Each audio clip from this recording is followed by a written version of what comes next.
안녕하세요. 오늘도 서연살롱을 찾아주셔서 감사합니다.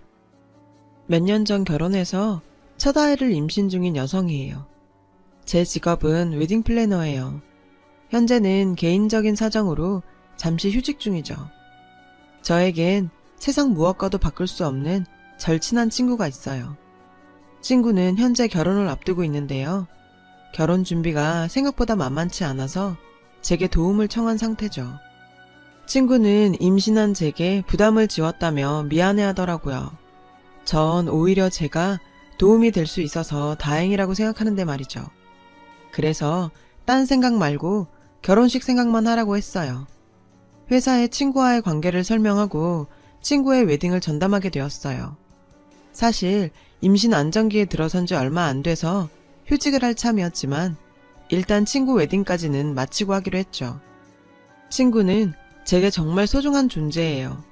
제가 가장 힘들었던 순간에 제 곁을 지켜준 유일한 사람이거든요.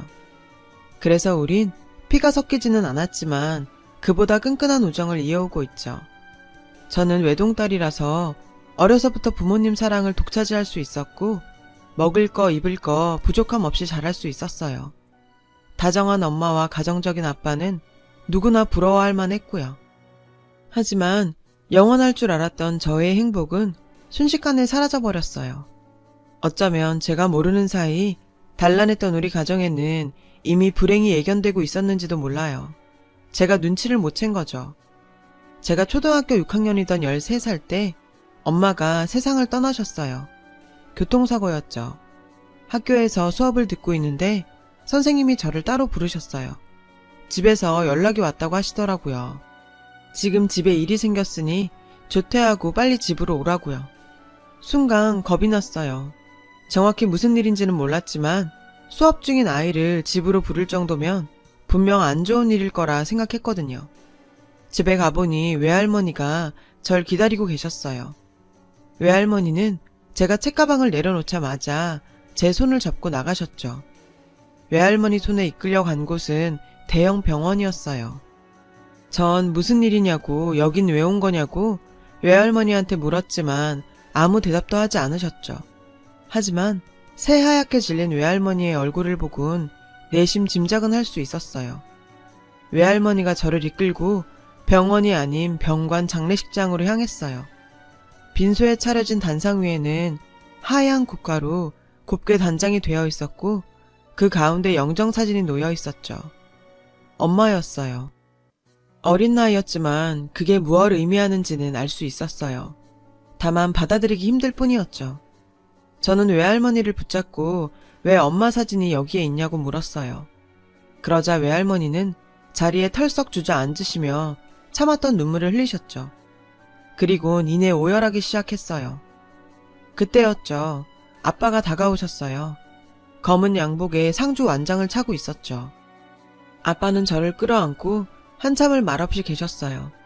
그리곤 제 어깨를 단단히 붙잡고 말씀하셨죠. 진아야, 엄마가 교통사고를 당했어. 힘들겠지만 우리 엄마 보내주자. 믿을 수가 없었어요. 불과 몇 시간 전까지만 해도 제게 아침밥을 차려줬던 엄마가 갑자기 세상을 떠났다는 게 실감이 안 갔어요. 지금이라도 장례식장 안으로 걸어 들어올 것 같았거든요. 전 엄마의 죽음을 받아들일 수 없었어요. 장례식이 끝나고 입간을 할 때까지도 엄마는 안 죽었다고 소리를 지르며 울었죠.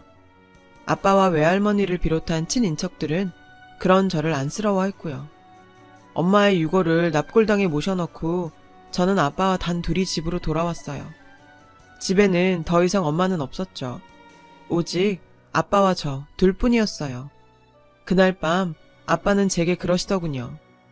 진아야, 앞으론 더 씩씩하게 살아야 해. 그래야 엄마가 하늘나라에서 마음 놓고 행복할 수 있으니까. 그 순간 저는 이제 내가 의지할 수 있는 사람은 아빠뿐이라는 걸 알게 됐어요. 시간은 흘러 저는 초등학교를 졸업하고 중학교에 입학했어요. 여전히 엄마를 그리워하며 힘들기도 했지만 다행히 제 곁에는 아빠와 외할머니가 계셔서 덜 외로웠어요. 하지만 시련은 또 다시 찾아왔어요. 제가 중학교에 들어가고 얼마 안 돼서 외할머니가 세상을 떠나셨거든요. 심장마비였어요. 사람들은 딸을 잃은 슬픔 탓이 아닐까 생각했죠. 외할머니가 돌아가신 이후로 저는 더더욱 아빠한테 의지했어요.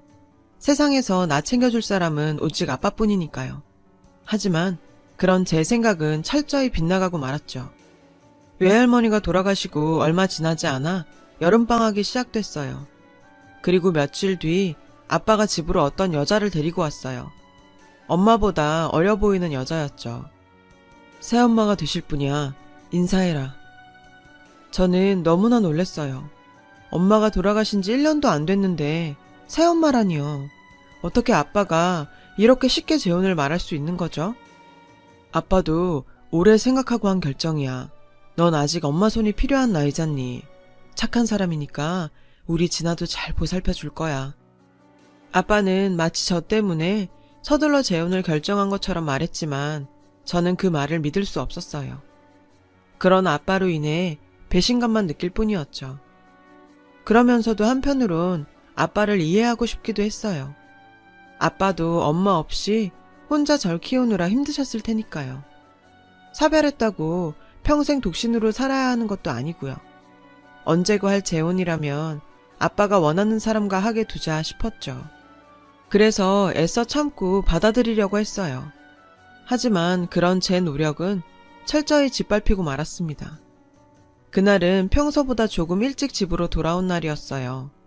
현관에 막 들어섰는데 안방에서 아빠와 그 여자의 대화가 들리지 뭐예요. 얘가 말을 잘 들을까? 다행히 우리 애는 제 아빠랑 기억이 별로 없어서 괜찮을 것 같긴 한데. 괜찮아. 진아도 잘 적응할 거야. 그나저나 우리 인생도 참 막장 드라마다. 난 그날 집사람한테 우리 사이 딱 걸리곤 이제 죽었다 싶었거든. 아니 그런데 어떻게 자기가 교통사고를 당해 죽냐? 그러니까 당신 부인이 멍청한 거지. 자식도 있는 여자가 몸 좀 살릴 것이지. 우리 차 발견했다고 그렇게 앞뒤 안 가리고 달렸으니 사고가 안 나고 배겨. 지 목숨 지가 버린 거지 뭐. 순간 망치로 머리를 한 대 맞은 것처럼 멍했어요. 저 두 사람의 대화를 통해 전 엄마의 죽음이 불륜관계였던 아빠와 저 여자 때문이란 걸 알게 됐으니까요. 전 그대로 방 안으로 들어갔어요. 절 보자 두 사람은 귀신이라도 본 것처럼 놀라더군요. 엄마를 죽인 건 아빠랑 당신이었어. 이 살인자. 아빠는 그런 게 아니라고 모든 걸 설명해 주겠다고 했지만 저는 듣지 않았어요. 변명 필요 없어. 앞으로는 나 볼 생각도 하지 마. 아빠고 뭐고 다 죽여버리고 싶으니까. 전 소리를 지르곤 제 방으로 갔어요. 그리곤 가방에 정신없이 짐을 챙겼죠. 그렇게 전 집을 나왔어요. 아빠가 절 막으며 제발 얘기 좀 들어달라고 사정을 했지만 소용없었죠. 제 머릿속에는 오로지 아빠로부터 벗어나야겠다는 생각뿐이었으니까요. 아빠가 악마처럼 느껴졌거든요. 그리고 그 여자도 마찬가지였고요. 제게 그들은 엄마를 죽인 살인자였으니까요. 가방을 끌고 거리를 헤매는 내내 눈물이 멈추지를 않았어요. 믿었던 아빠에 대한 배신감과 그런 아빠 때문에 억울하게 죽어야 했던 엄마가 불쌍해서 참을 수가 없었죠. 그렇게 한참을 걷다 보니 버스 터미널이 나왔어요. 딱히 갈 곳이 없었던 저는 아무 버스나 잡아 탔어요. 종점까지 가서 내려보니 낯선 지방도시더라고요. 순간 막막했어요. 제 수중에는 현금 몇만 원과 교통카드, 그리고 통장에 모아놓은 세뱃돈 200만 원가량이 다였거든요. 제 나이를 생각하면 큰 돈이지만 정착을 하기엔 터무니없이 적은 돈이었죠. 전 일단 가방을 끌고 근처 찜질방으로 갔어요. 거기서 며칠을 지내다 보니 돈을 아껴야겠다는 생각이 들더라고요. 언제 어떻게 될지 모르니까요. 그래서 찜질방을 나와 정처 없이 돌아다녔어요. 끼니는 삼각김밥으로 때웠고요. 그렇게 걷고 또 걷다가 해질 무렵에 어느 교회 앞에 다다르게 됐죠. 마침 교회에서 누가 나오고 있더라고요. 옷차림을 보니 목사님 같았어요. 저는 무작정 목사님한테 달려가선 매달렸어요. 목사님, 저 좀 도와주세요. 갈 곳이 없어요. 잠시 당황하셨던 목사님은 친절하게 무슨 일이냐고 물으셨어요. 저는 거짓말을 했죠. 엄마는 돌아가셨고 아빠가 매일 때려서 집을 나왔다고요. 교회에서 일을 시켜도 좋고 다 좋으니 제발 먹고 자기만 해달라고 했어요. 목사님은 일단 저를 경찰서로 데리고 가셨어요. 경찰 아저씨는 제 이름과 집 주소를 묻더군요. 저는 혹시라도 아빠한테 연락할까봐 이름 외에는 아무것도 답하지 않았어요.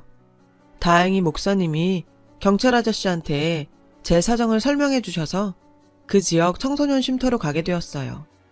그렇게 저는 쉼터에서 살게 되었고, 쉼터 선생님들은 저를 그 지역 학교에 다닐 수 있도록 등록해 주셨어요.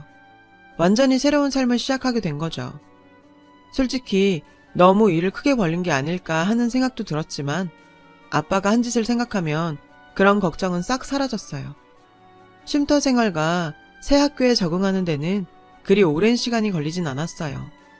적응이 되니 나름 자유롭고 좋은 점도 꽤 있었어요.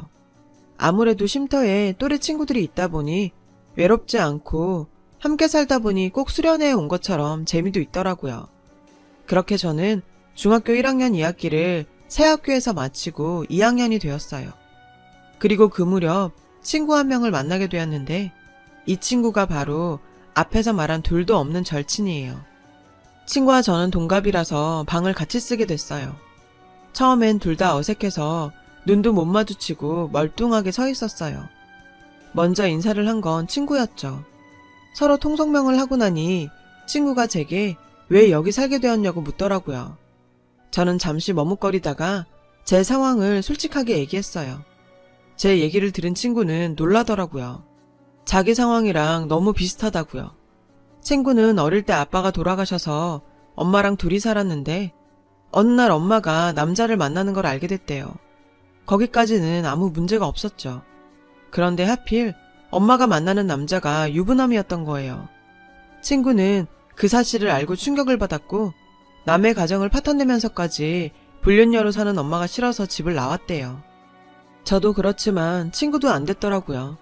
우리는 각자의 사정을 비밀에 붙이기로 했어요. 그날부터 우린 급속도로 친해졌어요. 학교에서도 쉼터에서도 늘 붙어 다녔죠. 비슷한 이유로 집을 나온 우리는 서로에게 동질감을 느끼는 만큼 끈끈한 유대감을 갖게 됐어요. 고작 15밖에 안 된 아이였지만 부모 아닌 서로에게 기대기로 했죠. 우린 학교에서 쉼터에서 사는 애라고 놀림을 받으면 둘이 합세해 싸우기도 했습니다. 그렇게 우린 서로를 지켜나갔어요.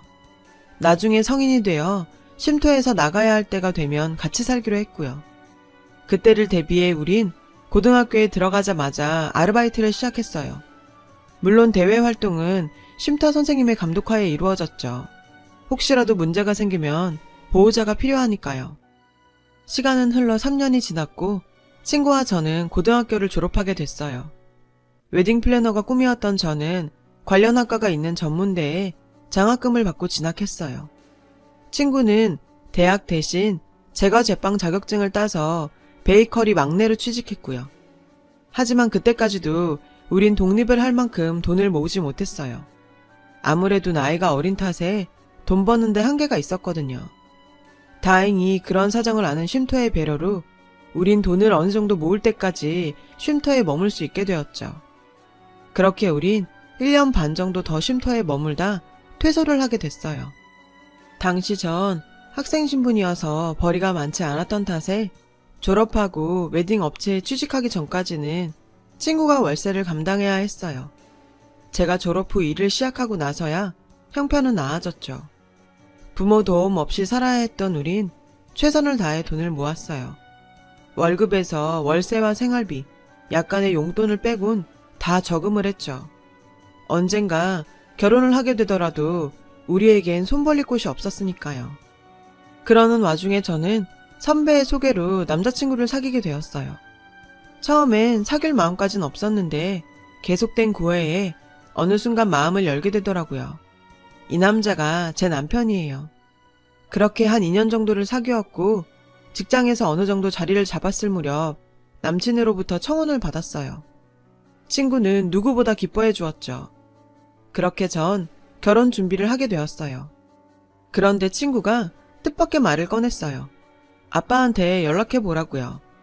저는 펄쩍 뛰며 어떻게 네가 그런 소리를 하냐고 했지만 친구는 아빠랑 화해하라는 게 아니라 나중에 후회할지 모르니 여지를 남기지 말라는 거라고 하더군요. 우리가 나이가 어린 것도 아니고 이젠 상황을 다르게 볼 필요도 있다고 생각해. 친구의 말에 전 고민에 빠졌어요. 그리고 아빠를 만나기로 결론을 내렸죠. 친구는 제가 걱정이 된다며 저희 집까지 따라왔어요. 집으로 가는 전 내내 여러 생각이 들었고 내심 걱정도 됐죠.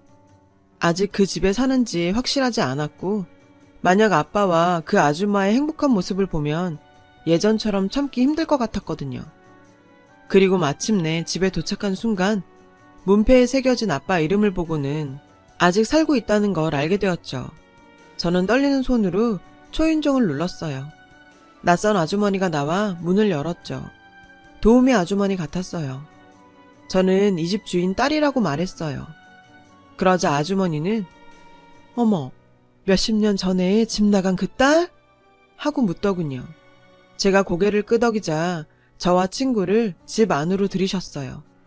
집에는 초등학생 정도의 아이가 있더군요. 아빠와 아줌마의 아이였어요.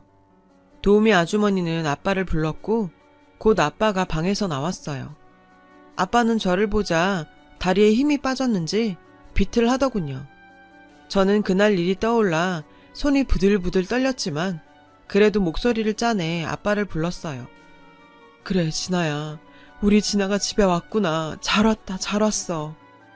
저는 그때까지도 아무 생각이 없었어요. 아직도 아빠는 제게 엄마를 죽인 살인자였고 용서할 생각도 없었거든요. 전 친구를 가리키며 같이 사는 친구라고 말했어요. 그런데 그 순간 여자의 비명소리가 들렸어요. 돌아보니 아줌마가 비명을 지르며 털썩 주저앉지 뭐예요.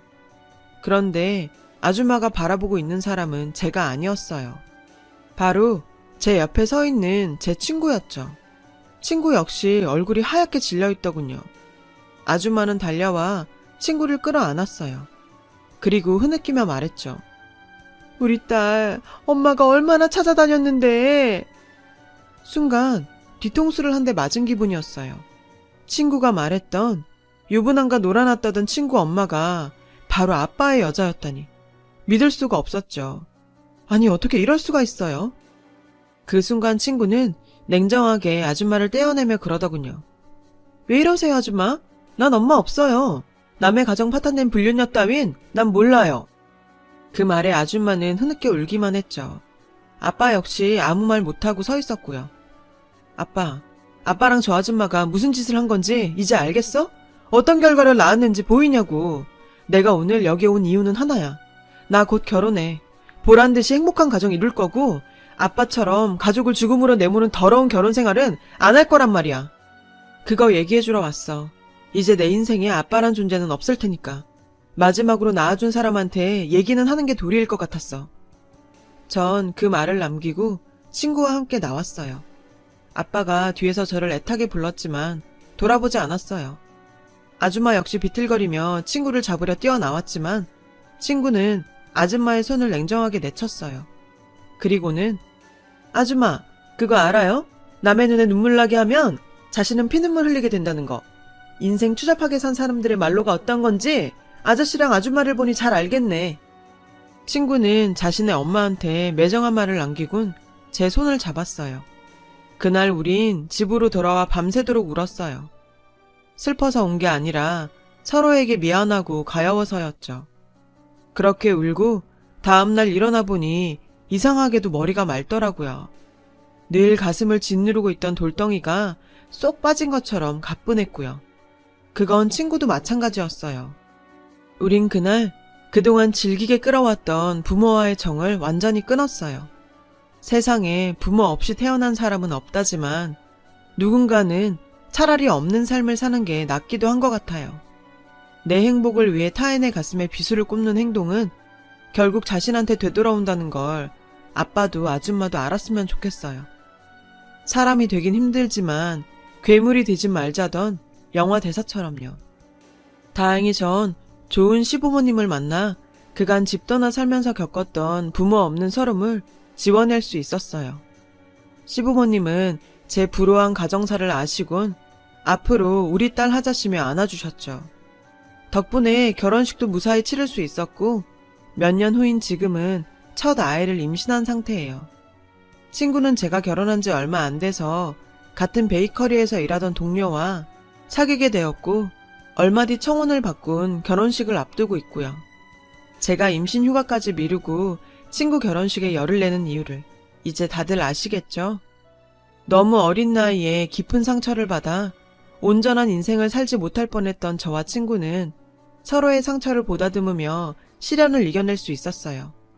하지만 지금 이 순간에도 어딘가에는 자신이 감당하긴 어려운 시련 속에 갇혀있는 사람들이 있으리라 생각해요. 혼자는 약하지만 곁에 누군가가 힘이 되어준다면 분명 그 시련을 이겨나갈 수 있으리라 믿어요. 그러니 내 옆에 있는 누군가의 상처를 모른 척하지 말아주세요. 작은 관심도 누군가에겐 삶의 이유가 되니까요. 전 친구 결혼식을 잘 준비해서 제 친구를 세상에서 가장 아름다운 신부로 만들어줄 거예요. 그리고 남편과 함께 곧 태어날 아기를 위해 열심히 바르게 살 거고요. 제 이야기를 들어주셔서 감사드리고요. 여러분 가정에 행복이 가득하시길 마음으로 빌게요. 여러분, 사연 댓글에 응원과 현명한 조언 부탁드려요. 좋아요와 구독은 저에게 큰 힘이 됩니다. 오늘도 좋은 일 가득하세요.